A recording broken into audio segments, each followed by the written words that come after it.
there are very few people that disturb me. One of those people would be John Wayne Gacy, aka the real-life clown killer.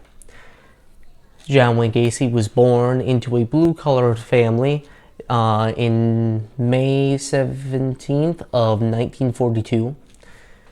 He lived a fairly normal life. He was born into a blue-collared family, and his childhood was not really rocky, although at a young age he started showing signs of sadism, which the definition of sadism, and I quote, a psychiatric condition where someone experiences sexual arousal from inflicting pain, suffering, or humiliation on others.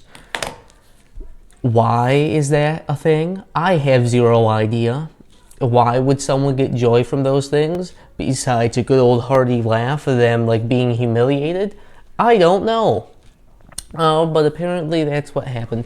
Due to that, he was arrested for a sexual assault crime on a young boy. Due to this, he was then sentenced to go to the Iowa State Penitentiary, where he underwent psychiatric evaluation.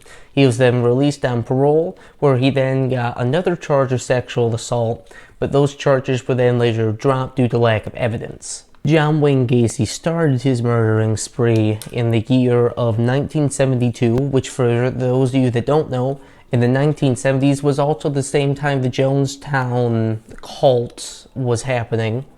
And it's ironic that all of this was going on at the exact same time, because guess what? John Wayne Gacy was caught due to one of his victims going missing, and then John Wayne Gacy was the last reported person to see said victim. So police obtained a warrant, went to his house, they searched all over his house. When they got inside, they were immediately hit with a wave of smell that would come from, having rotting bodies underneath your floorboards, as he had approximately 22. Now, obviously, you think his wife and guests that came over would question. They did, and he told them that it was a result of built-up moisture within the house. And everyone believed him. But no, he had 22 bodies stuffed in there. Now that's a lot of spoiled meat.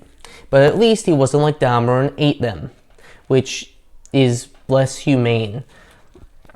Anyway, so he was caught in 1978, where they got him to admit to 33 victims. There are probably more, as we don't know the full amount. What we do know is there were some bodies scattered around his house at a nearby lake, and they were all linked to him. So, he was sentenced to death via lethal injection on March 10th, 1980. And the Jonestown Massacre happened in 1978. So only a 2-year difference between the death of John Wayne Gacy and the Jonestown Massacre, which that's a really crazy difference when you put those into a timeline, and then when you put in other serial killers into this timeline. It's really scary of what happened during the 70s and 60s with how many there are.